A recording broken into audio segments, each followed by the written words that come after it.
Os representantes de grêmios e entidades estudantis que participaram da reunião da Frente Parlamentar em defesa do cumprimento dos Planos Nacional e Estadual de Educação, PNE e PEE, se posicionaram contra o retorno de aulas presenciais durante a pandemia do novo coronavírus. A gente organizou ações no Dia do Estudante, se posicionando contra a volta das aulas presenciais, porque a gente acredita-se muitos estudantes, pelos nossos estudantes que representamos, que não é o momento. Claro que uma hora a gente precisa voltar com seguranças e com aqueles protocolos garantidos. Quais vão ser as comprovações para que a gente possa colocar nossa vida em risco? A gente precisa saber realmente que esses protocolos vão ser seguidos e que a gente tem que ter segurança de que existe segurança para voltar às aulas. Então, acho que essas seriam as soluções que o nosso movimento estaria oferecendo, que o Grêmio, qual diversos estudantes estou aqui representando, gostaria de oferecer participação estudantil e universalização do nosso ensino, que é o que o Plano Estadual da Educação e o Plano Nacional de Educação pregam. Eu acho que é esse o nosso foco. Vamos viver a nossa democracia com o ensino universalizado. Voltar às aulas só depois das vacinas. Eu acho que isso é uma coisa que é muito delicada. Vidas não são recuperadas depois que as pessoas morrem. Voltar às aulas para a gente da UBV somente depois da vacinação. Muitos ainda criticaram o sistema remoto de ensino como desigual e a disparidade que vai haver entre alunos de escolas públicas e particulares. Então, o ensino remoto está totalmente falho e para as pessoas privilegiadas, o que com certeza não é correto em nenhum âmbito.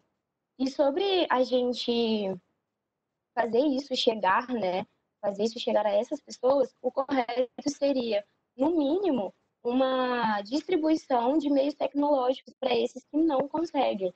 Geralmente são pessoas de periferias que não estão tendo esse acesso.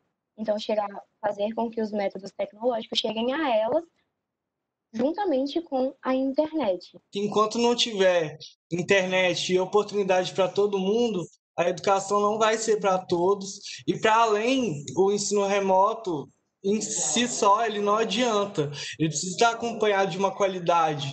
Ele precisa ter qualificação profissional. E quando a gente não tenta universalizar o ensino remoto para as escolas públicas, a gente vê uma disparidade muito grande que já existe, mas que se aumenta das escolas particulares para as escolas públicas.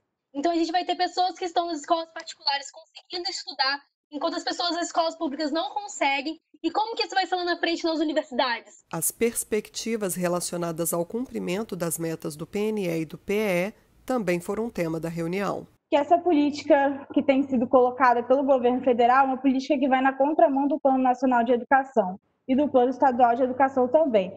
Porque se a gente tinha uma meta de que 10% do PIB fosse voltado para a educação, diretamente voltado para o investimento em educação, hoje a gente tem os 5,7% do PIB, mais os cortes orçamentários que as universidades têm sofrido e as escolas também, e a desvalorização das categorias profissionais da educação. Então, assim, são medidas que o governo federal tem tomado que, de fato, desvalorizam os profissionais da educação, desvalorizam a educação pública e que não devem, e que, portanto, a gente deve combater esse discurso, combater essa narrativa que tem sido formada das universidades e das escolas. O PNE foi esquecido por esse governo. Ele trata o Plano Nacional de Educação como se fosse qualquer outro documento que não tem valia nenhuma, que a gente não precisa botar de fato em prática, e de fato ele não sabe o que significa. A gente entende que esse governo, além de não considerar o PNE e de não considerar as questões que o PNE traz de forma progressista, né, de melhor aprendizagem escolar, do índice de defasagem escolar que se torna cada vez menor, a gente entende que ele não traz os mecanismos adequados para que os estados consigam, de fato, aplicar minimamente o PEE. O governo que não investe em educação, ele consegue automaticamente destruir uma geração. E é isso que tem sido feito.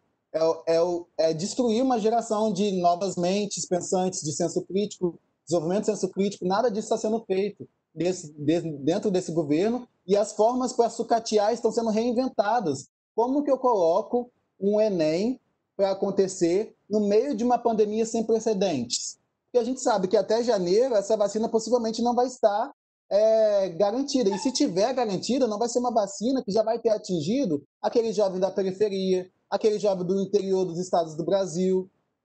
não vai ter chegado lá. O presidente da frente se mostrou preocupado com a evasão de alunos, que deve piorar com a pandemia. Segundo o próprio IBGE, nós temos no Espírito Santo cerca de 100 mil jovens de 15 a 17 anos fora da escola. Isso é um número exorbitante.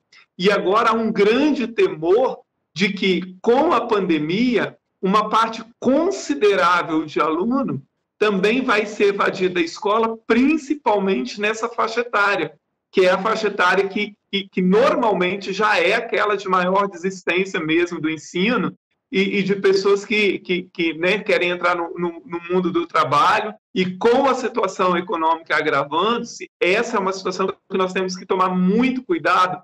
E é necessário, eu tenho dito o tempo inteiro isso, né, um mapeamento desses alunos que estão fora da escola para a gente trazê-los para a escola e dar um jeito de não permitir que mais alunos ainda saiam. O deputado ainda afirmou que, junto com a deputada Irine Lopes, a frente vai apresentar projetos de lei e encaminhar questionamentos ao governo estadual. A gente poderia formular junto um projeto, ainda que ele possa ter visto de iniciativa, mas um projeto pensado sobre o auxílio de equipamentos para os alunos que mais necessitam, porque isso precisará, isso é iminente que seja feito.